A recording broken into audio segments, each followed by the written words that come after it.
நன்மையும் கிருபையும் உண்டாகும். அல்லேலூயா, அல்லேலூயா. சரி, இந்த நாட்களிலே கர்த்தருடைய வார்த்தையை நாம் அறிந்து கொள்வோம். தீத்துவின் புஸ்தகம் 1 அதிகாரம் 16வது வசனத்தை வாசிக்கலாம். தீத்து 1 அதிகாரம் 16வது வசனம். அவர்கள் தேவனை அறிந்திருக்கிறோம் என்று அறிக்கை பண்ணுகிறார்கள், கிரியைகளினாலோ அவரை மறுதலிக்கிறார்கள். அவர்கள் அருவருக்கப்படத்தக்கவர்களும் கீழ்ப்படியாதவர்களும் எந்த நற்கிரியையும் செய்ய ஆகாதவர்களுமாய் இருக்கிறார்கள். அல்லேலூயா. வேதம் சொல்லுகிறது, அப்போஸ்தலனாகிய பவுல் தீத்துவுக்கு எழுதுகிற நிருபத்தில் இப்படி சொல்லுகிறார், அவர்கள் தேவனை அறிந்திருக்கிறோம் என்று அறிக்கை பண்ணுகிறார்கள். என்னன்னு அறிக்கை பண்றாங்களா? எத்தனை பேர் தேவனை அறிந்திருக்கிறீங்க? எங்களுக்கு ஆண்டவரை தெரியுங்க, எனக்கு இயேசுவை தெரியும், தேவனை அறிந்திருக்கிறோம். நாங்க தேவனை அறிந்திருக்கிறோம் என்று சொல்லி அறிக்கை பண்ணுகிறார்கள்.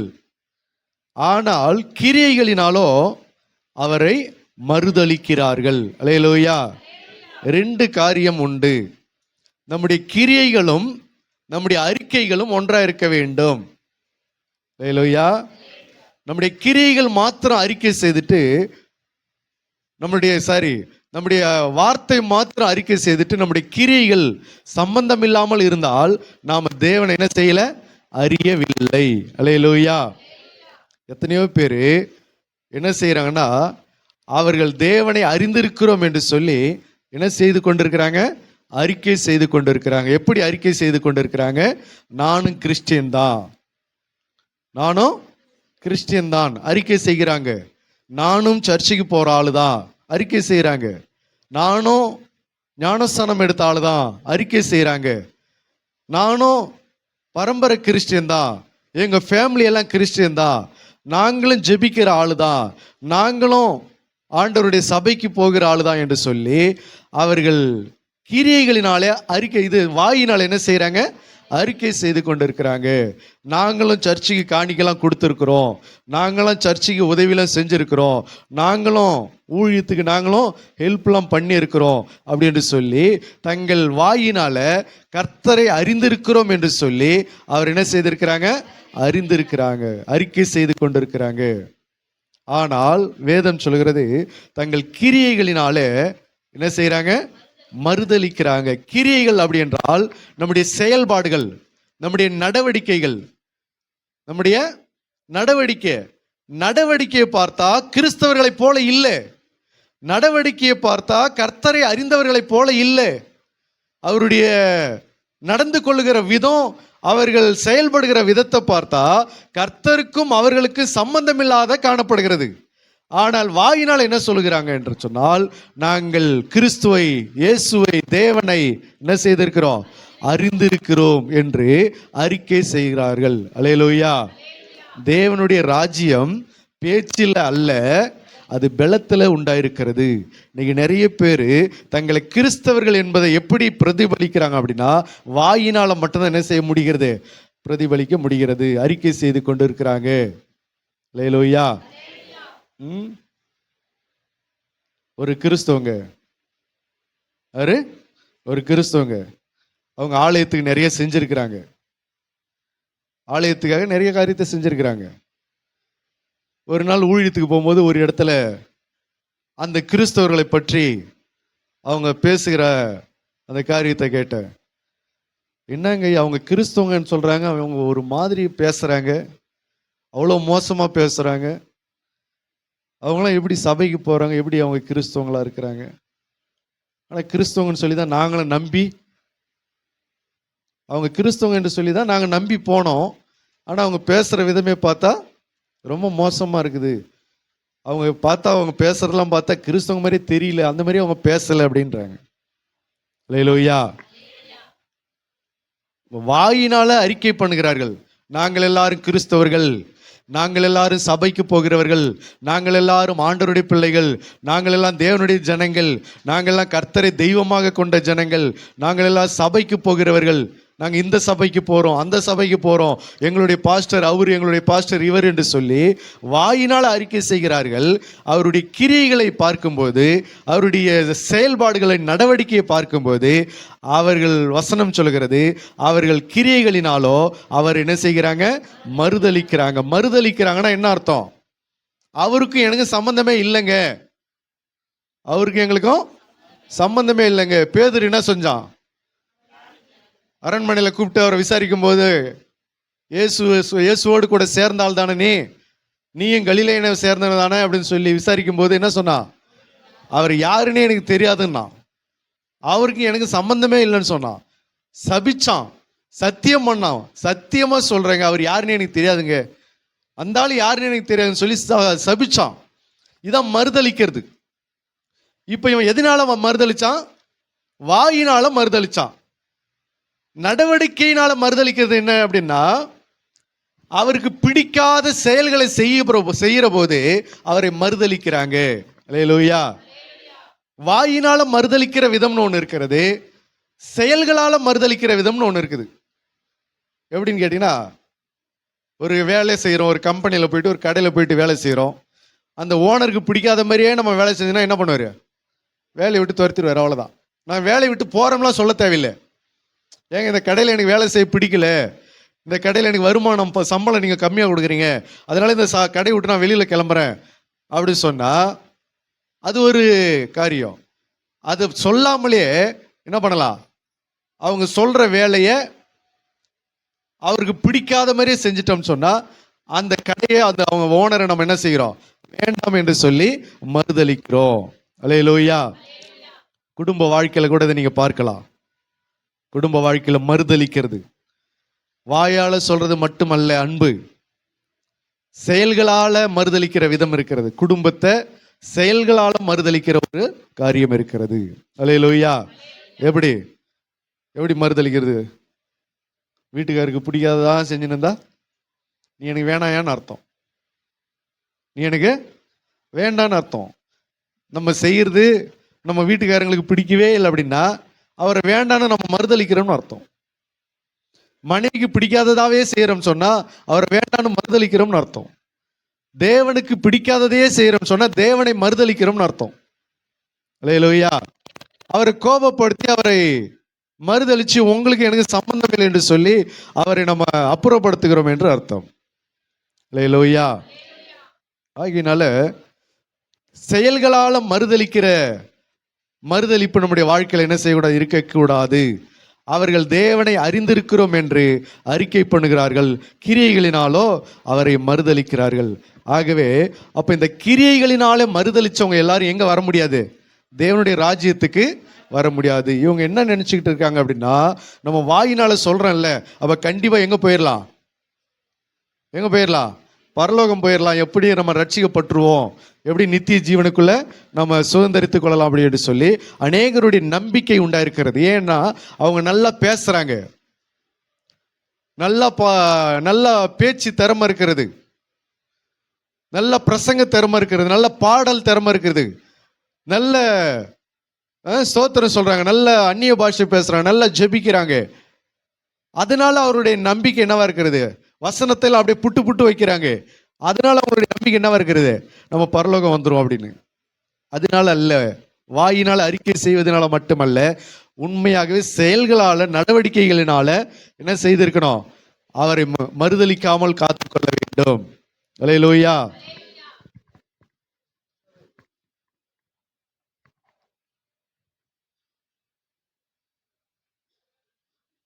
அல்லேலூயா. இந்த மைக்கை வச்சுமா. இப்ப அநேகருடைய வாழ்க்கையில என்ன நம்பிக்கையா இருக்கிறதுனா, கர்த்தரை நம்ம என்ன செய்திருக்கிறோம்? அறிந்திருக்கிறோம் என்று நினைக்கிறார்கள். அதை வேதம் நமக்கு விபரமா சொல்லுகிறது, நீங்கள் வாயினால மட்டும்தான் அறிந்திருக்கிறீங்க, உங்கள் நடவடிக்கையினால என்ன பண்றீங்க, மறுதலிக்கிறீங்க. அப்போ இப்படிப்பட்ட நம்பிக்கை உடையவர்கள் பரலோக ராஜ்யத்துக்கு கடைசி நாட்கள் என்ன பண்ண முடியாது, வர முடியாது. அப்போ இன்றைக்கு நாம கூட அநேக நேரம் நினைக்கிறோம் கர்த்தரை நம்ம அறிந்திருக்கிற ஜனங்கள் அப்படின்னு சொல்லி நம்ம விசுவாசிக்கிறோம். உண்மையாவே நம்ம எல்லாரும் கர்த்தரை அறிந்திருக்கிறோமா இல்லையா என்பதை இந்த வேத வசனம் காண்பிச்சாதான் உண்மை. நம்ம வாயால சொல்லிக்கிறதுலாம் முக்கியம் கிடையாது. நான் பரலோகம் போயிடுவேன், நான் ரட்சிக்கப்பட்டுருவேன், நான் நித்திய ஜீவனை அடைவேன் அப்படின்னு நாம சொல்லிக்கிறதுலாம் பிரயோஜனம் கிடையாது. கர்த்தர் சொல்லணும், கர்த்தர் இந்த வேத சத்தியம் சொல்லணும், என்னுடைய தீர்ப்பு சத்தியத்தின்படி இருக்கும் என்று சொல்கிறார். அப்போ இந்த சத்தியத்தின்படி நம்ம வாழ்ந்த போது தான் நம்ம கர்த்தருடைய ராஜ்யத்துக்குள்ள பிரவேசிக்க முடியும். அப்போ கர்த்தரை அறியாது இருக்கிற ஒரு 4-7 விதமான ஜனங்களை நம்ம பார்க்கலாம். அந்த 7 விதமான ஜனங்கள் நம் நடுவில் இருக்கிறோமா என்பதை ஆராய்ந்து பார்க்கணும். கர்த்தரை அறியாத ஜனங்கள், அவங்க ஞானஸ்தானம் எடுத்திருக்கலாம், அவங்க சபைக்குள்ள அனுதினமும் வரலாம், அவங்க பாடலாம், துதிக்கலாம், காணிக்கப்படும், எல்லாம் செய்யலாம். ஆனாலும் அந்த 7 விதமான காரியத்தில் இன்னைக்கு நாம் அகப்பட்டு கொண்டிருக்கிறோமா? அப்படி நம்ம அதில் மாட்டி இருந்தோம் என்று சொன்னால் நாம கூட கர்த்தர் என்ன செய்யவில்லை, அறியவில்லை என்று அர்த்தம். ஆனால் சபைக்குள்ள இருக்கிறோம், ஆனால் கர்த்தரை அறியவில்லை. அல்லேலூயா, அல்லேலூயா. ஆகினால முதலாவது காரியத்தை பார்க்கலாம். அதாவது இந்த 7 காரியங்களினாலே கர்த்தர் என்ன செய்ய முடியாது, அறியாமல் வாழ்ந்து கொண்டிருக்க ஜனங்கள் உண்டு, அதனால் அவரை அறிய முடியாது. அந்த 7 காரியங்கள் நம்முடைய வாழ்க்கையில் காணப்படுகிறது என்பதை ஆராய்ந்து பார்க்க வேண்டும். யாத்திராகம புஸ்தகம் 5ஆம் அதிகாரம் 2வது வசனம் 1-2. யாத்திராகமம் 5:2. பின்பு மோசேயும் ஆரோனும் பார்வோனிடத்தில் போய், இஸ்ரவேலின் தேவனாகிய கர்த்தர் வனாந்தரத்திலே எனக்கு பண்டிகை கொண்டாடும்படி என் ஜனங்களை போகவிட வேண்டும் என்று சொல்கிறார் என்றார்கள். அல்லேலூயா. மோசேயும் ஆரோனும் போயிட்டு பார்வோன் கிட்ட என்ன பேசுறாங்க, என் ஜனங்கள் எனக்கு ஆராதனை செய்யும்படி அவரை போக விட வேண்டும் என்று சொல்லி கர்த்தர் சொல்லுகிறார் என்று சொன்னார்கள். அதற்கு பார்வோன் நான் இஸ்ரவேலை போகவிட கர்த்தரின் வார்த்தையை, நான் இஸ்ரவேலை போக விடுவதற்கு கர்த்தரின் வார்த்தையை கேட்கிறதற்கு, கர்த்தரின் வார்த்தையை கேட்கிறதற்கு அவர் யார்? நான் கர்த்தரை அறியேன். நான் கர்த்தரை என்ன செய்யல, அறியவில்லை, கர்த்தர் எனக்கு தெரியாது என்று சொல்லுகிறார். மோசேயும் ஆரோனும் இஸ்ரவேல் ஜனங்களை விடுதலை செய்ய போய் பார்வோன் இடத்துல கர்த்தருக்கு ஆராதனை செய்ய அனுப்பணும் சொல்லி கர்த்தர் சொன்னார்னு சொல்ல போது, அதற்கு பார்வோன் சொல்லுகிற காரியம் என்ன, கர்த்தர் யாருன்னு எனக்கு தெரியாது, கர்த்தருடைய வார்த்தையை நான் ஏன் கேட்கணும் அப்படின்னு சொல்றான். அல்லேலூயா. கர்த்தர் யாருன்னு தெரிஞ்சாதான் நான் கர்த்தருடைய வார்த்தை கேட்கணும். கர்த்தர் யாருன்னு தெரியாத போது கர்த்தருடைய வார்த்தை கேட்கறதுக்கு நான் என்னத்துக்கு கேட்கணும்? அவரை எனக்கு தெரியாதுன்றான், அவரை அறியேன். கர்த்தருடைய வார்த்தை கேட்கிறதற்கு அவர் யார், அவரை நான் அறியேன் என்று சொல்கிறார். அல்லேலூயா. காரணம் என்ன அப்படின்னா, பார்வோன் அவன் ஒரு புறஜாதியான், அவன் ஒரு அந்நியன், அவன் ஆண்டவரை ஒரு அறியாத ஒரு மனுஷன். அப்போ அவன் அந்நியனா இருப்பதினால, அவன் புறஜாதியா இருப்பதினால அவன் என்ன சொல்கிறான்னா, நான் கர்த்தரை அறியவில்லை. அவன் ஒரு இஸ்ரவேலை சேர்ந்தவன் அல்ல, அவன் ஒரு கர்த்தருடைய ஜனங்களை சேர்ந்தவன் அல்ல, அவன் கர்த்தருடைய ராஜ்யத்துக்கு உட்பட்டவன் அல்ல, அவன் ஒரு தேவனுடைய வம்சத்தில் பிறந்தவன் அல்ல, அவன் ஒரு அந்நியன், அவன் ஒரு புறஜாதியான். அதனால அவன் சொல்றான், கர்த்தர் யாருன்னா எனக்கு என்ன தெரியும் அப்படின்றான். கர்த்தருடைய வார்த்தை கேட்கறதுக்கு எனக்கு என்ன வந்துச்சு, நான் ஏன் கேட்கணும் அவர் வார்த்தையை? அல்லேலூயா. இப்போ நம்ம ஊர்ல உள்ள விற்கிறங்க பேர்லாம் நமக்கு ஓரளவுக்கு என்ன பண்ணியிருக்கோம், தெரிஞ்சிருக்கும். இப்போ கேரளாவில் போய் பாருங்க, அவங்களுடைய விற்கிறக பேர்லாம் வித்தியாசமா இருக்கு. நமக்கு ஒரு சிலது தெரியும், இன்னும் அவங்களுக்கு அவங்க ஊருக்குள்ள எத்தனை இருக்குதோ அத்தனை பேர் அந்த பேர் நமக்கு என்ன பண்றதில்ல, தெரியறதில்ல. ஒரு லிஸ்ட் ஒரு நாள் படித்தேன் நான். அந்த கேரளா அங்கே இருக்கிற அந்த விக்கிரக அவங்க வணங்குகிற அந்த வழிபாடுகள் எந்தெந்த காரியங்களுக்கு வழிபாடு செய்கிறாங்கன்ற அந்த விக்கிரகத்தினுடைய பேர்களை எல்லாம் ஒரு நாள் லிஸ்ட்டு போட்டு அதை படித்தேன். அந்த லிஸ்ட்லாம் உண்மையிலே நமக்கு கேள்விப்பட்டதே கிடையாது. ஒரு சில ஃபேமஸான கோயிலுடைய பேர் தான் நமக்கு என்ன பண்ணுது, தெரிஞ்சிருக்குது. மற்றபடி 195% அவங்களுடைய விக்கிரக தெய்வத்தினுடைய பேர்லாம் நமக்கு தெரியவே இல்லை. அல்லேலூயா. அப்படியே இங்கேருந்து நம்ம மற்ற மாநிலங்களுக்கு போங்க, அவங்க வணங்குறது நமக்கு தெரியுதா? தெரியாது. நம்ம ஊருக்குள்ளே, நம்ம தமிழ்நாட்டுக்குள்ளே பல மாவட்டங்களுக்குள்ள எந்தெந்த தெய்வங்களுக்கு என்னென்ன பேர் வச்சு வணங்குறாங்கன்றது நமக்கு தெரியாது இல்லையா? ஒரு சில ஃபேமஸான கோயில்கள், ஃபேமஸான விக்கிரக காரியங்கள் மட்டும்தான் நமக்கு தெரியும், அதனுடைய பேர் தான் நமக்கு தெரியும். மற்றபடி டீப்பாக நிறைய பேர் வச்சுருக்காங்க, அதெல்லாம் நமக்கு என்ன பண்ணுறதில்ல, தெரியறதுக்கு வாய்ப்பு இல்லை. அப்போ அது போல தான் இங்கே பார்வோன் என்ன சொல்கிறான்னா, இந்த கர்த்தர் யார் என்பவர் என்று சொன்னால் இஸ்ரவேலின் தெய்வம், இஸ்ரவேல் ஜனங்களுடைய தெய்வம். அவரை போயிட்டு கர்த்தர் சொன்னார்னு அப்படி பார்வோன் கிட்ட போய் சொன்னபோது எகிப்துல அவன் என்ன சொல்றான்னா, கர்த்தர்னா யாருன்னு கேட்கிறான். ஹல்லேலூயா. எங்க தெய்வத்தை நீ பேர் சொன்னா எனக்கு தெரியும், நீ திடீர்னு ஏதோ புதுசா வந்து கர்த்தர்னு சொல்ற, யாரு அப்படின்னு கேட்கிறான். கர்த்தரை நான் அறியேன், கர்த்தருடைய வார்த்தையை நான் ஏன் கேட்கணும்?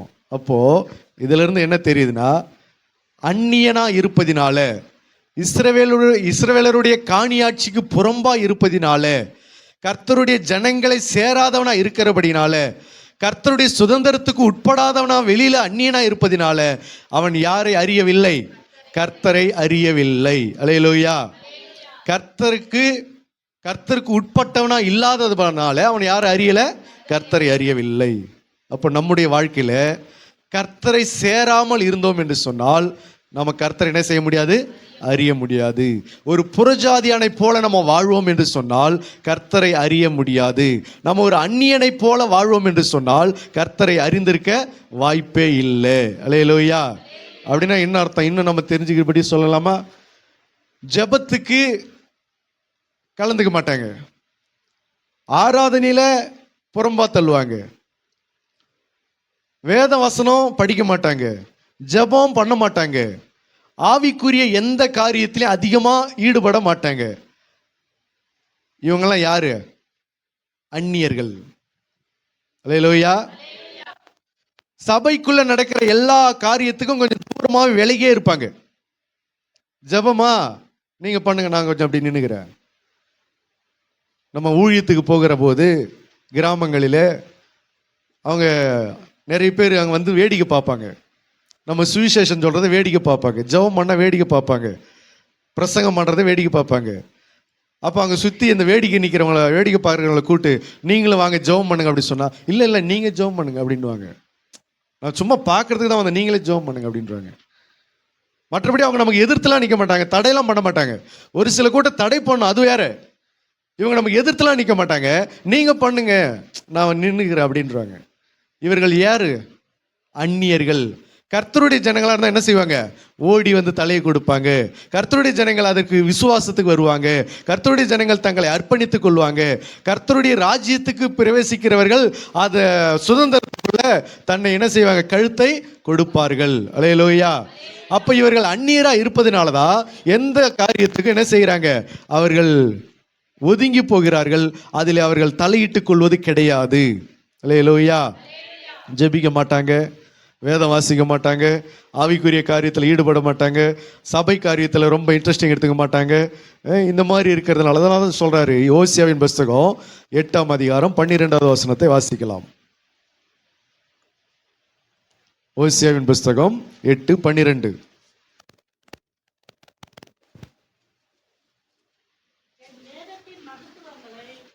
என் வேதத்தின் மகத்துவங்களை அவர்களுக்கு நான் எழுதி கொடுத்தேன், அவைகளை அந்நிய காரியமாக எண்ணினார்கள், அவைகளை அந்நிய காரியமாக எண்ணுகிறார்கள். அல்லேலூயா. வேதத்தின் மகத்துவங்கள் இருக்குதுல்ல, இந்த வேதத்தின் மகத்துவங்களை எல்லாம் அந்நிய காரியமா நினைக்கிறவர்கள் யாரு? அவர்கள்தான் அந்நியர்கள். அவர்கள்தான் புறஜாதிகளுடைய லிஸ்ட்ல இருக்கிறாங்க. அவர்கள் தேவனை அறியாம இருக்கிறாங்க. மற்றபடி அவங்க ஞானஸ்தானம் எடுத்திருக்கலாம், வார வார சபைக்கு வரலாம், அவங்க ஆராதனையில் கலந்து கொள்ளலாம். ஆனால் வேதத்தின் மகத்துவங்களை அந்நிய காரியமா யாரெல்லாம் நினைக்கிறாங்களோ அவர்கள் யாரா இருக்கிறாங்க? அந்நியர்களா இருக்கிறாங்க. அவர்கள் யாரை அறியவில்லை? தேவனை அறியவில்லை. அவங்க எத்தனை வருஷம் சபைக்கு வந்தாலும் அவங்க யார் அறியல? தேவனை அறியவில்லை. அல்லேலூயா. அநேகம் பேரை நான் பார்க்குறேன், ஊழியத்தில் பார்க்குறேன், பல வருஷமா குடும்பத்தோட சபைக்கு போறாங்க, பல வருஷமா சபைக்கு போயிட்டு இருக்கிறாங்க. ஆனால் ஜெபம் பண்ண மாட்டாங்க, ஆனால் பைபிள் படிக்க மாட்டாங்க. சபைக்கு கூட எதுக்காக போறாங்க? எல்லாம் அவங்க வீட்டில் கூப்பிடுறாங்கன்றதுக்காக போறாங்க.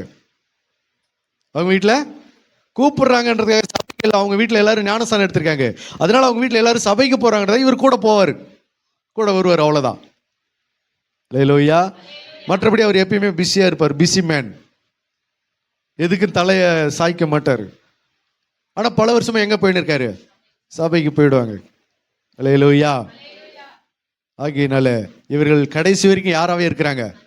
அந்நியராக தான் இருப்பாங்க. அவங்க கிட்ட போயிட்டு நீங்கள் ஆண்டவரை பற்றிலாம் பேசவே முடியாது. ஆண்டவரை பற்றின காரியங்கள்லாம் பேசவே மாட்டாங்க. அதில் அவங்களுக்கு இன்ட்ரெஸ்டிங்கே கிடையாது.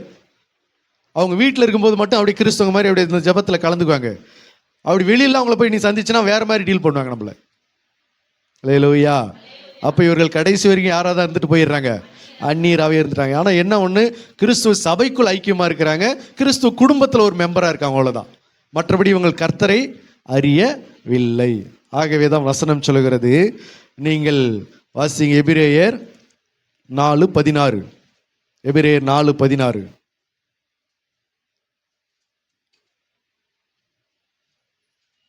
சீக்கிரம் 16 ஆதலால் நாம் இரக்கத்தை பெறவும் நாம் இரக்கத்தை பெறவும் ஏற்ற சமயத்தில் சகாயம் செய்யும் கிருபை அடையவும் தைரியமாய் கிருபாசன தண்டையிலே சேரக்கடவோம். அல்லேலூயா. இப்போ நமக்கு ஆண்டவர் வாய்ப்பு கொடுக்குறாரு. கிருபாசன தண்டையில் என்ன பண்ணிடு? வந்துரு. கிருபையும் இரக்கமும் கிடைக்கணும்னு சொன்னா எங்க வந்துரு? கிருபாசன தண்டையில வந்துரு. அப்படியே கௌரவமாவே இருக்காத, அப்படி வெளியிலே சுத்திட்டு இருக்காத, கர்த்தரை அறியாமலே தூரமாவே இருக்காத, அந்நியனாவே இருக்காத. எபேசியர் 4:18 வாசிங்க. எபேசியர் 4:18.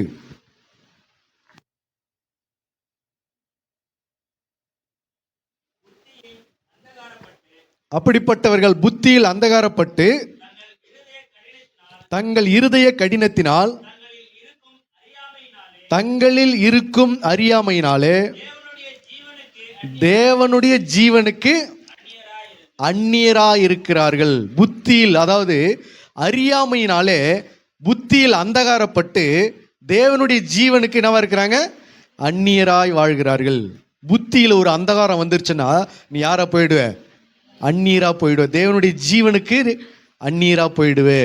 அப்ப அந்நியனான ஒரு வாழ்க்கை வாழக்கூடாது. அல்லேலூயா. என்ன வாழ்க்கை வாழக்கூடாது? அந்நிய வாழ்க்கை, அந்நியனாய் வாழக்கூடாது. சபைக்குள்ள ஞானஸ்தானம் எடுத்து அந்நியனா வாழாத. யாருடைய பிள்ளையா வாழு? கிறிஸ்துவின் பிள்ளையா வாழு, கிறிஸ்துவனா வாழு, கிறிஸ்துவலா வாழு. ஞானஸ்தானம் எடுத்து சபைக்குள்ள இருந்து அந்நியனா இருக்காது. சில பேர் பார்த்துருப்பீங்க, எங்க போனாலும் தங்களை அந்நீராவே காண்பிச்சுக்குவாங்க. சொந்தக்கார வீட்டுக்கு போனாலும் எப்படிதான் இருப்பாங்க? அங்க யார்கிட்டையும் பேசிக்க மாட்டாங்க, யார்கிட்டையும் என்ன இதுன்னு பழக்க வழக்கம் வச்சுக்க மாட்டாங்க. அப்படியே அந்நீராவே இருந்துட்டு யார்கிட்டையும் பேசாம இருந்துட்டு அப்படியே போயிடுவாங்க. ஒரு கல்யாணத்துக்கு போவாங்க, அப்படியே அங்கே அந்நீனாவே இருந்துட்டு போயிடுவாங்க. சொந்தக்காரங்க என்ன பண்ணுவாங்க? ஒருத்தர் பேசிக்குவாங்க, கலந்துக்குவாங்க. நீ எப்படி இருக்க, நான் எப்படி இருக்குன்னு கேட்பாங்க, விசாரிப்பாங்க. என்ன இப்பெல்லாம் ஃபோனே பண்ண மாட்டேங்கிறீங்க, வர மாட்டேங்கிறீங்க, போக மாட்டேங்கிறீங்கன்னா அப்படி அன்பை பகிர்ந்து கொள்வாங்க. சில பேர் என்ன பண்ணுவாங்கன்னா, என்ன செய்ய மாட்டாங்க, யார்கிட்டையும் பேசிக்கவே மாட்டாங்க, அப்படியே அமைதியாக இருந்துட்டு தூரமாக வந்துடும். அந்நீராகவே வாழுது. அது உலகத்தில் சரி, ஓகே. ஆனால் சபைக்குள்ளே வந்துட்டு அந்நீனா வாழக்கூடாது. சபையில் என்ன நடக்குதுன்னு தெரியாமல் போகிறது, சபையில் என்ன நடந்தால் எனக்கு என்னங்க அப்படின்னு போகிறது, சபையில் எது நடந்தாலும் அதில் கண்டுக்காமல் போகிறது, சபையில் எது நடந்தாலும் அதில் இன்ட்ரெஸ்டிங் இல்லாமல் போகிறது, சபையில் எந்த காரியத்திலையும் அவன் தலையிட்டு கொள்ளாமல் போகிறது, அப்படி எதுலேயும் அப்படி பட்டதும் படாதுமா அப்படி இருக்கக்கூடாது. நீ அந்நியனா வாழக்கூடாது. அல்லேலூயா. கர்த்தரை நீ அறிந்து கொள்ளுகிற பிள்ளையாய் வாழ வேண்டும். அப்படி அந்நியனாய் வாழ்வாய் என்று சொன்னால் நீ கர்த்தரை அறியவில்லை. இரண்டாவது காரியத்தை பார்க்கலாம், மனுஷன் எப்படி கர்த்தரை அறியாமல் இருக்கிறா. இன்னொரு காரியத்தை பார்க்கலாம். 1 சாமுவேல் புஸ்தகம் 3ஆம் அதிகாரம் 7வது வசனத்தை வாசிக்கலாம். 1 சாமுவேல் 3ஆம் அதிகாரம் 7வது வசனம். சாமுவேல் கர்த்தரை இன்னும் அறியாதிருந்தான். கர்த்தருடைய வார்த்தை அவனுக்கு இன்னும் வெளிப்படவில்லை. சாமுவேல் சர்ச்சில் தான் வளர்றான், சிறு பிள்ளையா இருக்கிறான், சின்ன பிள்ளையா இருக்கிறான். குழந்தையிலே அந்த சபைக்கு போனான், குழந்தையிலிருந்து அந்த சபையில தான் வளர்றான். ஏலிக்கு முன்பாக பணிவிடை செய்து கொண்டு குழந்தையிலிருந்து அங்கதான் இருக்கிறான். அப்போ அவன் இன்னும் கர்த்தரை என்ன செய்யல, அறியவில்லை. கர்த்தருடைய வார்த்தையும் அவனுக்கு இன்னும் வெளிப்படவில்லை. ஆண்டவர் சாமுவேலே என்று சொல்லி கூப்பிடுகிறார். அவனுக்கு என்னன்னு தெரியல, யாரோ கூப்பிடுறாங்கன்னு சொல்லிட்டு ஏலிகிட்ட போய் கேட்கிறான், என்ன கூப்பிட்டீங்களா அப்படின்னு கேட்கிறான். ஏலிகிட்ட போயிட்டு அவர் சொல்றாரு, நான் உன்னை கூப்பிடலப்பா, போய் படுத்துக்க அப்படின்றாரு. திரும்ப ஆண்டவர் கூப்பிடுறாரு, சாமுவேலே சாமுவேலேன்றாரு. மறுபடியும் போய் ஏலியிடாம எழுப்புறான், நீங்க என்ன கூப்பிட்டீங்களா அப்படின்னு சொல்லி. அல்லேலூயா. அதற்கு காரணம் வசனம் சொல்லுது, அவன் இன்னும் கர்த்தரை அறியவில்லை, கர்த்தருடைய வார்த்தை அறியவில்லை, கர்த்தருடைய வெளிப்பாடுகளை அறியவில்லை, கர்த்தருடைய சத்தத்தை, இது கர்த்தருடைய சத்தம் தான் என்பதை இன்னும் அவன் அறியவில்லை. காரணம், அந்த ஆலயத்துக்குள்ள அவன் என்னவா இருக்கிறான்? சின்ன பிள்ளையாவே இருக்கிறான். குழந்தையில வளர்ந்தவன் இன்னும் இப்பதான் சிறு பிள்ளை வயசுல இப்பதான் இருக்கிறான். அது நிமித்தம் அவன் என்னவா இல்லை? கர்த்தரை அறிய முடியவில்லை. அல்லேலூயா. நம்ம வாழ்க்கையில ஊழியத்துல சபையில நீங்க பார்த்தீங்கன்னு சொன்னா, எத்தனை வருஷம் சபைக்கு வந்தாலும் சின்ன பிள்ளை மாதிரியே இருக்கிறது. சின்ன பிள்ளை மாதிரின்னா என்ன அர்த்தம்? சின்ன பிள்ளைங்க எப்படி இருக்கும்? வந்தாக்கா அந்த வாட்டர் கேனை வச்சு நோண்டும், அந்த பேனாவை வச்சுன்னு கிறுக்கும், அந்த பாய் கோரையை பிடிச்சின்னு இழுக்கும். அப்புறம் என்ன செய்யும்? பிஸ்கெட்டு பேப்பரை போட்டு மடமடணும், பிஸ்கெட்டை உடச்சி போட்டு எல்லாத்தையும் அதை ஒரு மாதிரி பண்ணும். குறுக்க ஓடும், குறுக்க ஓடியாரும், கத்தும், விளையாடும், ஏதோ ஒன்று பண்ணும். யாரு? சின்ன பிள்ளைங்க. இது போல சில பேர் பார்த்தீங்கன்னா எத்தனை வருஷம் சபைக்கு வந்தாலும் அந்த சின்ன பிள்ளைத்தனமாவே இந்த மாதிரி வேலையே பார்த்துட்டு இருக்குது. ஒரு நாள் கூட ஒரு மெச்சூர் ஆகி ஆண்டவருடைய சத்தியத்தை கவனிக்கணும், கர்த்தருடைய வார்த்தைக்கு நடுங்கணும், அவரை நம்ம ஆராதிக்கணும், கண்ணை மூடணும், ஜெபிக்கணும், முழங்கால் படிக்கணும், நம்ம டிஸ்டர்ப் பண்ணக்கூடாது, கர்த்தருடைய சபையில் இடரல் பண்ணக்கூடாது, நம்ம எழுந்து வெளியில் போகக்கூடாது, செல்போனை பயன்படுத்தக்கூடாது. இந்த மாதிரியான ஒரு ஞானத்தோட அறிவோடு நடந்துக்கிறது கிடையாது. கடைசி வரைக்கும் சின்ன பிள்ளைத்தனமாவே இருக்கிறது, சின்ன பிள்ளைத்தனமாவே வாக்குவாதம் பண்ணுறது, சின்ன பிள்ளைத்தனமாவே எல்லா காரியத்திலையும் அப்படியே ஒரு கேர்லெஸ்ஸாக இருக்கிறது. அல்லேலூயா. அதனால தான் வேதம் சொல்லுகிறது, வசனத்தில் கூட தெரியாது, வசனம் கூட என்னன்னு தெரியாது. என்ன பிரசங்கம் பண்ணுறாங்க, எதுக்காக பிரசங்கம் பண்ணுறாங்க, இந்த பிரசங்கத்தை என்ன காரணத்தினால, இந்த என்ன ஆசீர்வாதம், கர்த்தர் இந்த வார்த்தையை கொண்டு நமக்கு என்ன உணர்த்துறாரு, எச்சரிக்கிறாரு, எதை பற்றியுமே தெரியாது. அப்படி யாராவது உட்காந்துக்கிறீங்களா? இப்போ இந்த பிரசங்கம் எதுக்கு பண்ணுறாங்கன்னு தெரியாமல், ஏன் பண்ணுறாங்கன்னு தெரியாமல், இந்த பிரசங்கத்தினுடைய நோக்கம் என்ன, இதனுடைய தன்மை என்ன, இதில் இருக்கிற சத்தியம் என்ன, இதில் இருக்கிற ஆழம் என்ன, இதில் என்ன அகலம் என்ன, இதை பற்றி எதுவுமே தெரியாமல் அப்படியே சபைக்குள்ளே நீங்கள் உட்காந்துன்னு இருக்கீங்கன்னா நீங்கள் இன்னும் சின்ன பிள்ளைத்தனமாகவே இருக்கிறீங்கன்னு அர்த்தம். நீங்கள் சிறு பிள்ளையாக இருப்பதினால கர்த்தரை என்ன செய்ய முடியாது? அறியவே முடியாது. எத்தனை வருஷம் சபைக்கு வந்தாலும் அறியவே முடியாது. அப்படி இருக்காங்க பார்த்துக்கிறீங்களா? எத்தனை வருஷம் சபைக்கு போனால் என்ன பிரசங்கம் பண்ணாங்கன்னு தெரியாது. எத்தனை வருஷம் சபைக்கு போனாலும் அங்கே ஒரு ஒழுக்கத்திலேயே அவங்க கடைபிடிக்கிறது கிடையாது. எத்தனை வருஷம் சபைக்கு போனால் அப்படி சும்மா ஒரு கடமைக்காக போயிட்டு அப்படி கடமைக்காக வர்றது. இதெல்லாம் யார் செய்வா இந்த வேலையை? சின்ன பிள்ளைங்க செய்கிற வேலை. சின்ன பிள்ளைங்களாம் கூட கொஞ்சம் ஜாக்கிரதையாக தான் இருக்குது நம்ம சபையில். அல்லேலூயா. சின்ன பிள்ளைங்க கூட ஒரு சில பிள்ளைங்க என்ன பண்ணுது? நல்லா தான் இருக்குது, ஒழுங்காக தான் கீழ்ப்படுது. ஒரு சில பிள்ளைங்க தான் என்ன பண்ணுது? கொஞ்சம் சேட்டை பண்ணிக்கின்னு டிஸ்டர்ப் பண்ணிக்கின்னு இருக்குது. அது பண்ணலாம், ஓகே. ஆனால் வயசு ஆகியும் ஞானஸ்நானம் எடுத்தோம், ஆண்டவருடைய ஜனங்கள் என்று சொல்லியும், பெரிய முதிர் வயதாக இருந்தோம், பாதி வயதாக இருந்தோம், வாலிப வயதாக இருந்தோம், இன்னமும் சிறு பிள்ளைத்தனமாகவே நீ சபைக்குள்ளே நடந்துக்கிறன்னா அவங்கள பார்த்து அப்பப்போ செல் ஆஃப் பண்ணணும்னு சொல்லணும், செல்லை சைலண்டில் போடுங்கன்னு சொல்லணும், இடையில பேசாதீங்கன்னு சொல்லணும், குழந்தைங்களை வச்சுன்னு விளையாடாதீங்கன்னு சொல்லணும், லேட்டாக வராதிங்கன்னு சொல்லணும், அடிக்கடி சபையில் டிஸ்டர்ப் பண்ணாதீங்கன்னு சொல்லணும், குறுக்கும் நெடுக்கும் நடக்காதீங்கன்னு சொல்லணும். இதெல்லாம் யாருக்கு சொல்லின்னு இருக்கணும்? சின்ன பிள்ளைங்களை பார்த்து கண்ட்ரோல் பண்ணிக்கணும். அடிக்கடி பிள்ளைங்களை பார்த்து உட்காரு எழுந்துருன்னு சொல்லிக்கணும். இதே யாருக்கும் செய்ய வேண்டியதாக இருக்குது? இப்போ பெரியவங்களுக்கும் செய்ய வேண்டியதாக இருக்குது. ஏன் சபைக்கு வரல, ஏன் லேட்டாக வர, ஏன் இடையில பேசுகிற, ஏன் தூங்குற, ஏன் அப்படி செய்கிற, ஏன் இப்படி செய்கிற, எங்கே போகிற, எங்கே வர அப்படின்னு சொல்லி அடிக்கடி உங்களை கடிந்துக்கிட்டே இருக்கணும், கடிஞ்சு கொண்டே இருக்கணும். அடிக்கடி அவங்க செல்ஃபோனை சைலண்டில் போடுங்க சொல்லிக்கிட்டே இருக்கணும். சின்ன பிள்ளைத்தனமாக நீ சபைக்குள்ளே இருந்தன்னு சொன்னால் உனக்கும் கர்த்தருக்கும் சம்பந்தமே கிடையாது. நீ இன்னும் கர்த்தரை அறியவில்லை. அல்லேலூயா. எபிரேயர் 5:13 வாசிங்க. எபிரேயர் 5:13. பாலுண்ணுகிறவன் குழந்தையாய் இருக்கிறபடியினால் நீதியின் வசனத்தில் பழக்கமில்லாதவனாய் இருக்கிறான். அல்லேலூயா. பால் உண்கிறவன் குழந்தையா இருக்கிறபடினால இன்னும் எதுல பழக்கம் இல்லாம இருக்கிறான்? நீதியின் வசனத்துல பழக்கம் இல்லாதவனா இருக்கிறான். நீதியின் வசனத்துல பழக்கப்படாத ஆளும் யார் தான்? குழந்தைத்தனம் தான், குழந்தை தான். நீதியின் வசனத்துல பழக்கப்படாத ஆள் யாரு? அவங்களுக்கு என்ன மட்டும்தான் தேவை? இந்த வாக்கு தத்தம் மட்டும் தான் தேவை, ஆசீர்வாதம் மட்டும் தான் தேவை, நன்மை மட்டும் தான் தேவை. நீதியின் வசனத்துலலாம் என்ன பண்ண மாட்டாங்க? பழக்கப்படவே மாட்டாங்க. பரலோக ராஜ்யம், பரிசுத்தம், நீதி, உத்தமம், கர்த்தருக்கு பயப்படுகிற பயம். கவனிக்கிறீங்களா? இந்த மாதிரி சாப்டருக்குள்ள அவங்க என்ன பண்ண மாட்டாங்க, போகவே மாட்டாங்க. அதை பத்தி பேசினாலும் கூட கண்டுக்கவே மாட்டாங்க. பரிசுத்தத்தை பத்தி பேசுவாரு, அது எங்களுக்கு வேண்டாம், அதை பத்தி அது புரியாத காரியம், அவங்களுக்கு அந்நிய காரியமா இருக்கும். நீதி, பரலோக ராஜ்யம், நியாய தீர்ப்பு, ஆண்டவர் கொடுக்கிற தண்டனை, இதை பற்றிலாம் பேசு. கர்த்தர் இப்படியெல்லாம் செஞ்சால் குடும்பத்தில் சாபம் வரும், குடும்பத்தில் மரணம் வரும், இதெல்லாம் தண்டனை கிடைக்கும், இதெல்லாம் வந்து சரியில்லாது, கர்த்தருக்கு இப்படியெல்லாம் பிரியமில்லாத காரியத்தெல்லாம் செய்யாதீங்க, போகாதீங்க, இந்த மாதிரி காரியத்தெல்லாம் சொன்னோம்னா அதை பற்றி அவங்க கண்டுக்கவே மாட்டாங்க. அவங்களுக்கெல்லாம் எது மட்டும்தான் இன்ட்ரெஸ்டிங்காக இருக்கும், இந்த வாக்கு தத்துவம், அந்த மாதிரி ஆசீர்வாதமாக ஏதாவது சொல்லுங்கள், மனசு கஷ்டப்படாமல் ஏதாவது சொல்லுங்கள், மனசு நோகாமல் ஏதாவது சொல்லுங்கள். இந்த மாதிரி காரியத்தை சொன்னால் தான் அவங்க என்ன பண்ணுவாங்க, அதை இன்ட்ரெஸ்டிங்காக ஏற்றுக்கொள்வாங்க. இவர்களும் யார் தான், குழந்தைகள் தான். அப்போ இவர்களும் குழந்தையா இருக்கிறதுனால கர்த்தரை அறியவில்லை, கர்த்தருடைய வார்த்தை அவர்களுக்கு இன்னும் வெளிப்படவில்லை. சாமுவேலை குறித்து சொல்லப்படுகிறது, அவன் இன்னும் கர்த்தரை அறியவில்லை, கர்த்தருடைய வார்த்தை அவனுக்கு வெளிப்படவில்லை.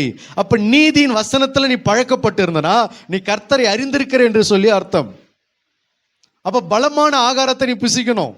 பலமான ஆகாரத்தை புசிச்சோம்னா நீ இன்னும் குழந்தை தன்மையில இல்லாம வெளியே வந்துட்ட, புருஷன் ஆகிட்ட, வளர்ந்துட்ட, சத்தியத்துல வளர்ந்துட்ட, சபைக்குள்ள வளர்ற. அல்லேலூயா. அப்போ சபைக்குள்ள கர்த்தருடைய பிள்ளைங்க, கிறிஸ்தவங்க எந்த மாதிரி தன்மையில இருக்கக்கூடாது, குழந்தை தன்மையிலேயே இருக்கக்கூடாது. ஒன்றும் தெரியாமல் அப்படியே அந்த விளையாட்டு தன்மையாகவே, அந்த விளையாட்டு புத்தியாகவே இருக்கக்கூடாது. அல்லேலூயா. நினச்சா அதுங்க அழுவும், நினச்சா சிரிக்கும், நினச்சா விளையாடும், நினச்சா எழுந்து ஓடும் ஓடியாரும். இங்கே நம்ம பாஸ்ட் பிரசங்கம் பண்ணுறாங்களே என்ன தெரியும், நம்ம டிஸ்டர்ப் பண்ணக்கூடாதுன்னு தெரியும், நம்ம குறுக்கு நெடுக்கு நடக்கக்கூடாதுன்னு குழந்தைங்களுக்கு தெரியும். குழந்தைங்களுக்கு தெரியாது, ஆனால் அந்த குழந்தைங்கள வேற வச்சுக்கின்னு நம்ம பண்ணுற அட்டகாசம் இருக்குது பாரு. இவர்களெல்லாம் யார் தான், குழந்தை தன்மையிலே இன்னும் கர்த்தரை அறியாம சபைக்குள்ள இருந்து கொண்டிருக்கிறாங்கன்னு அர்த்தம், வாழ்ந்து கொண்டிருக்கிறாங்கன்னு அர்த்தம். அதனாலதான் அப்போஸ்தலனாகிய பவுல் சொல்றாரு, வாசிக்கலாம் 1 கொரிந்தியர் 3:1. 1 கொரிந்தியர் 3:1. மேலும் சகோதரரே, நான் உங்களை ஆவிக்குரியவர்கள் என்று எண்ணி உங்களுடனே பேசக்கூடாமல் மாம்சத்துக்குரியவர்கள் என்றும் கிறிஸ்துவுக்குள் குழந்தைகள் என்றும் எண்ணி பேச வேண்டியதாயிற்று. பவுல் கொரிந்தியருக்கு எழுதும்போது என்ன சொல்றாருன்னா, நீங்கள் மாம்சத்துக்குரியவர்கள் என்றும் கிறிஸ்துவுக்குள் குழந்தைகள் என்றும் எண்ணி அப்படிதான் உங்ககிட்ட டீல் பண்ண வேண்டியதா இருக்குது, அப்படிதான் உங்ககிட்ட பேச வேண்டியதா இருக்குதுன்றாரு. அல்லேலூயா. அப்ப இதுல இருந்து என்ன தெரியுது, மாம்சத்துக்குரியவர்களும் குழந்தைகளும் ஒன்று. குழந்தைத்தனமும் மாம்சத்துக்குரியவனா யாரு, கர்த்தரை அறியாது இருக்கிறவங்க தான் மாம்சத்துக்குரியவங்க. மாம்சத்தின் கிரியைகளிலே நடப்பாங்க, மாம்சத்தின் இச்சைகளை நிறைவேற்றுவாங்க, மாம்சத்தின் சுபாவங்களிலே நடப்பாங்க, ஜென்ம சுபாவத்திலே வாழ்வாங்க. அப்ப அவர்களும் கிறிஸ்துவுக்குள் குழந்தைகளா இருக்கிறவர்களும் ரெண்டும் ஒண்ணு. அப்ப அவர்களை மாம்சத்துக்குரியவர்கள் என்று சொல்லலாம், புறஜாதிகள் என்று சொல்லலாம், அவர்களை கர்த்தருக்குள்ள கிறிஸ்துவுக்குள் குழந்தைகள் என்றும் சொல்லலாம். அல்லேலூயா. பல வருஷமா இருப்பாங்க, ஒண்ணுமே தெரியாம இருப்பாங்க, ஒரு அடிப்படை சத்தியத்துல கூட வளராம இருப்பாங்க. ஆக மொத்தம் அவங்களுக்குள்ள வாக்குவாதம், மாறுபாடு எல்லாமே இருக்கும். எல்லா விதமான தர்க்கங்களும் வாக்குவாதங்களும், எல்லா விதமான ஜென்ம சுபாவங்களும், எல்லா விதமான பிடிவாதமும் அப்படியே இருக்கும். அப்போ அவங்க யாரா இருக்கிறாங்க, கிறிஸ்துவுக்குள்ள ஒன்று குழந்தையா இருக்கிறாங்க, இல்லைன்னா மாம்சத்துக்குரிய புறஜாதிகளா இருக்கிறாங்க. அதனாலதான் அவர் சொல்றார், உங்களை மாம்சத்துக்குரியவர்கள் என்றும் குழந்தைகள் என்றும் எண்ணி நான் பேச வேண்டியதா இருக்கிறது அப்படின்றாரு. அப்ப குழந்தையா இருந்தோம்னு சொன்னா கிறிஸ்துவ நீ இன்னும் என்ன பண்ணல, அறியவில்லை, கர்த்தருடைய வார்த்தை இன்னும் உனக்கு தெரியலன்னு அர்த்தம். அதனாலதான் பவுல் சொல்கிறார், வாசிங்க 1 கொரிந்தியர் 13:11. நான் குழந்தையா இருந்த போது குழந்தையை போல பேசினேன், குழந்தையை போல பேசினேன், குழந்தையை போல சிந்தித்தேன், குழந்தையை போல சிந்தித்தேன், குழந்தையை போல யோசித்தேன், குழந்தையை போல யோசிச்சேன். நான் புருஷனான போதோ குழந்தைகளுக்கு ஏற்றவைகளை ஒழித்து விட்டேன். அல்லேலூயா. 2 அனுபவம் இருக்குது, ஒன்னு புருஷனான அனுபவம், இன்னொன்னு குழந்தை என்ன அனுபவம். நம்ம குழந்தையா வரும்போது சில சத்தியத்தை கற்றுக்கொண்டு வளர்ந்தோம், கடைசி வரைக்கும் அந்த குழந்தை தன்மையிலே சத்தியத்தை கேட்டுட்டு இருக்க கூடாது. அல்லேலூயா. இன்னைக்கு சில சபைகள்ல ஊழியக்காரங்க குழந்தைகளுக்கு கொடுக்க வேண்டிய ஆகாரமாவே கொடுத்துட்டு இருக்காங்களா, அதுக்கு என்ன காரணம்? குழந்தைகளுக்கு கொடுக்க வேண்டிய ஆகாரம் என்ன, திரவ ஆகாரம் கொடுப்பாங்களா, திட ஆகாரம் கொடுப்பாங்களா? குழந்தைகளுக்கு கறியும் மீனுமா செஞ்சு போடுவாங்க, அது உங்களுக்கு பால், பிஸ்கெட்டு, ஜூஸு, அந்த திரவ ஆகாரமாக என்ன பண்ணுவாங்க, சீக்கிரமா செரிமானம் ஆகிற மாதிரி கொடுப்பாங்க. கொஞ்சம் கூட திட ஆகாரத்தை கூட என்ன பண்ண, பிஸ்கெட்டை கூட என்ன பண்ண மாட்டாங்க, கொஞ்சம் ஸ்ட்ராங்காக கொடுக்க மாட்டாங்க. அதை கூட கொஞ்சம் பாலில் கில்ல ஏதாவது கொஞ்சம் கலக்கி ஏதாவது கொடுப்பாங்க, ஹார்லிக்ஸு, போன்விட்டா அப்படியெல்லாம் சொல்லி. அல்லேலூயா. அப்போ இதெல்லாம் என்ன அர்த்தம்? ஆவிக்குரிய சத்தியத்தில் இது என்னவா இருக்கிறது? குழந்தைக்கு ஏற்ற ஆகாரம் என்ன அப்படின்னா, காணா ஒரு கல்யாண வீடு, 12 வருஷம் பெரும்பாடுள்ள ஸ்திரீ, உங்கள் குறைகளை எல்லாம் கிறிஸ்து இயேசுக்குள் நிறைவாக்குவார், உங்களை அற்புதம் செய்வார், உங்கள் கண்ணீரை துடைப்பார், உங்கள் வியாதியை சுகமாக்குவார். இதே போல பிரசங்கம் பண்ணிக்கிட்டே இருந்தனா நீங்கள் இன்னும் என்னவா இருக்கிறீங்க? குழந்தையா இருக்கிறீங்க. என்ன அர்த்தம்? தகப்பனுடைய சித்தத்தை அறிந்து தகப்பனுடைய சித்தத்தை நிறைவேற்றுவதற்கு நீங்கள் வளரலன்னு சொன்னால், இனி நம்ம நமக்கு பொறுப்பு அதிகமாக இருக்கிறது. நம்ம சபை வளர்றதுக்கு பாடுபடணும், ஊழியம் வளர்றதுக்கு பாடுபடணும், ஊழியத்தில் நம்ம தூணாக இருக்கணும், சபைக்கும் சத்தியத்துக்கு நம்ம தூணாக இருக்கணும், தேவனுடைய நாமத்திற்கு மகிமையாக இருக்கணும். நம்ம குடும்பத்தால் சாட்சி கெட்டு போயிடக்கூடாது, நம்ம வாழ்க்கையினால் சாட்சி தேவனுடைய நாமம் தூஷிக்கப்பட்டிருக்கூடாது, நாம குடும்பமும் கர்த்தருடைய ராஜ்யத்துக்கு ஆயத்தப்படணும். தேவனுடைய சத்தியத்தை நம்ம அறிந்து கொள்ளணும். நம்ம பிள்ளைகள் எல்லாரும் பரிசுத்தம் அடையணும். நம்ம நித்திய ஜீவனுக்கு சுதந்திரித்துக் கொள்வதற்கு நம்ம அதற்கு ஏற்றபடி நம்ம நடக்கணும், போகணும். அப்படின்ற எந்த ஒரு சத்தியத்திலையும் வளராம எப்பவுமே இந்த கடன் பிரச்சனைக்கும் வியாதிக்கும் அதுக்கு இதுக்குமே எங்களுக்கு பிரசங்கம் பண்ணிக்கிட்டு இருக்குங்க அப்படின்னா, நீ இன்னும் கிறிஸ்துவுக்குள்ள என்னவா இருக்கிற? குழந்தையா இருக்கிறன்னு அர்த்தம். உன் தேவைகளே கொடுத்துக்கிட்டு இருந்தா என்னைக்கு தகப்பனுடைய சித்தத்தை நிறைவேற்றுவேன்? ஒரு தகப்பன் குழந்தையா இருக்கிற போது அந்த குழந்தைக்கு என்ன செய்வாங்க? அது என்னென்னலாம் கேட்குது அது எல்லாம் கடையில் கூட்டிகிட்டு போய் வாங்கி வாங்கி கொடுப்பாங்க. கடைசி வரைக்கும் இந்த குழந்தைக்கு இதையே தகப்பன் செஞ்சுக்கிட்டு இருந்தா நீ தகப்பனுடைய சித்தத்தை என்னைக்கு நிறைவேற்றுவ? தகப்பன் ஒரு நாள் வியாதிப்படும் போது நீ என்னைக்கு எப்படி ஹாஸ்பிட்டலுக்கு கூட்டிகிட்டு போவ? தகப்பனுக்கு எப்படி ஒரு பிரச்சனை வரும்போது என்னைக்கு தகப்பன் கூட நீ தோல் கொடுத்து துணையா நிற்ப? தகப்பனுடைய விருப்பத்தை எப்படி நிறைவேற்றுவ? தகப்பன் சொல்லுவார் திராட்சை தோட்டத்தில் போய் வேலை செய்யணுவாரு. அன்னைக்கு எப்படி தகப்பனுக்கு கீழ்ப்படிஞ்சு திராட்சை தோட்டத்தின் வேலை எப்படி செய்வே? அல்லேலூயா. அப்போ உன்னுடைய விருப்பத்தை நிறைவேற்றுவது மட்டும்தான் தகப்பனுடைய வேலை. தகப்பனுடைய விருப்பத்தை நிறைவேற்றுவது உன்னுடைய வேலையா இருக்கு. அது நீ அந்த வளர்ச்சிக்கு நீ எப்போ வளர போற? அல்லேலூயா. சின்ன வயசுல இருக்கும்போது தகப்பன் பிள்ளைகளை படிக்க வச்சு ஆளாக்கிறாங்க. தாய் தகப்பன் முடியாத காலத்தில் யாரு கவனிக்கணும்? பிள்ளைகள் தானே தாய் தகப்பனை கவனிக்கணும், அவங்கள பராமரிக்கணும், அவங்களுக்கு இவங்க தானே சாப்பாடு கொடுக்கணும், துணிமணி வாங்கி கொடுக்கணும், அவங்கள கழுவணும், குளிப்பாட்டணும், எல்லாம் செய்யணும். அப்போ கடைசி காலத்தில் முதிர் வயதில் யார் அதை செய்யணும்? தகப்பனுடைய தேவைகளை பிள்ளைகள் பூர்த்தி செய்யணும். அப்போ இதுதான் அவர்கள் புருஷனான அனுபவம். அப்போ பிள்ளைகளா இருக்கும்போது நம்ம தேவைக்காகவே பிரசங்கம் கேட்டோம், நம்ம தேவைக்காகவே ஜெபம் பண்ணோம், நம்ம தேவைக்காகவே அழுதோம், புலம்பனோம், எல்லாத்தையும் ஆண்டவர் கொடுத்துக்கிட்டே இருந்தாரு. அதே போல கடைசி வரைக்குமே இருக்கலாமா? ஒரு காலகட்டம் வரும்போது நீ தகப்பனுடைய சித்தத்தை நிறைவேற்ற கற்றுக்கொள்ளணும். அல்லேலூயா. நான் வரும்போது முதல்ல என்னுடைய தேவைக்காக தான் நான் சபைக்கு வந்தேன், என்னுடைய தேவைக்காக தான் நான் ஞானஸ்தானம் எடுத்தேன். நம்ம ஆண்டவருக்குள்ள சேர்ந்துட்டா, சர்ச்சுக்குள்ள போய் ஞானஸ்தானம் எடுத்துட்டா, கர்த்தரை ஏற்றுக்கொண்டா நமக்கு இதெல்லாம் ஆண்டவர் செய்வார்னு என்னுடைய தேவைக்காக வந்தேன். இப்போ என்னுடைய தேவைக்காக நான் வாழ முடியல, இப்போ நான் அவருடைய தேவைக்காக ஊழியம் செய்ய வேண்டியதாக இருக்கிறது. அவருடைய சித்தத்தை செய்வதற்கும் அதை நிறைவேற்றுவதற்கும் நான் ஓட வேண்டியதாக இருக்கிறது. குடும்பத்தை மறந்து சொந்த பந்தத்தை விட்டு நம்முடைய உலகத்தினுடைய நன்மைகளை எல்லாம் கொஞ்சம் மறந்து தூரம் வச்சுட்டு நண்பர்களை எல்லாம் தூக்கி தூரம் போட்டுட்டு அவருடைய விருப்பத்துக்காக இப்போ நான் ஓட வேண்டியதாக இருக்கிறது. பவுல் அதான் சொல்றாரு, நான் குழந்தையா இருந்தபோது குழந்தைக்கேற்றவைகளை சிந்தித்தேன், குழந்தைய போல நான் பேசினேன், குழந்தைய போல நான் நடந்தேன். ஆனால் நான் புருஷனான போதோ குழந்தைக்கேற்றவைகளை எல்லாம் என்ன பண்ணிட்டேன்? ஒழித்து விட்டேன். நம்ம எப்போ ஒழிக்க போறோம்? இன்னும் குழந்தையாவே இருக்கிறது, இன்னும் குழந்தைக்கு ஏற்ற பிரசங்கமாக இன்னைக்கு கடிந்து கொண்டுட்டாலே சில பேருக்கு மனசு தாங்க முடிய மாட்டேங்குது. அப்படின்னா இன்னும் நீ குழந்தை. பாஸ்ட் எதுக்காக கடிந்து கொள்றாங்க? ஏன் உன்னை கடிந்து கொள்றாங்க? ஏன் மேலே உன் மேலே கோவப்படுறாங்க? எதுக்காக உன் மேலே கோவப்படுறாங்க? யாருடைய நன்மைக்காக உன் மேலே கடிந்து கொள்றாங்கன்ற அதுவே உனக்கு தெரியாம நீ கோவப்பட்டு நிற்கிறன்னா நீ இன்னும் கிறிஸ்துக்குள்ள குழந்தைத்தனமா இருக்கிறன்னு அர்த்தம். அல்லேலூயா. எனக்கு நீ எதையாவது செய்யலை நான் உன் மேலே கோவப்படுறேன், எனக்கு ஏதாவது நீ கொடுக்கல நான் கோவப்படுறேன், எனக்கு நீ இந்த காரியத்தில் நீ எனக்கு தாங்கலை நான் கோவப்படுறேன். நீ கிறிஸ்துவ ஒழுங்கா தேடலை, நீ ஆண்டவரை ஒழுங்கா அண்டிக் கொள்ளலை, ஒழுங்கா ஜெபிக்கலை, ஒழுங்கா வேதம் வாசிக்கலை, கர்த்தருக்கு பயப்பட மாட்டேங்கிற, இதனால உன்னை கடிந்து கொள்ள வேண்டியதாக இருக்குது. இது யாருக்காக? உன்னுடைய நன்மைக்காக, உன் குடும்பத்தினுடைய நன்மைக்காக, உன்னுடைய வாழ்க்கைக்காக, உன் ஆசீர்வாதம் கெட்டு போயிடக்கூடாது என்பதற்காக. அப்போ உன்னை எதுக்காக கடிந்து கொள்றாங்கன்னே தெரியாமல் நீ என் மேலே கோவப்பட்டு நீ சபையை விட்டு போகிறது, பாஸ்டர்கிட்ட பேசாமல் போகிறது, கோவப்பட்டு நீ கண்டுக்காமல் இருக்கிறன்னா நீ இன்னும் எங்கே தான் இருக்கிற? குழந்தையா தான் இருக்கிற சபைக்குள்ள உன்னை கடிந்து கொள்றதும் வேஸ்டா இருக்கிறது. அல்லேலூயா.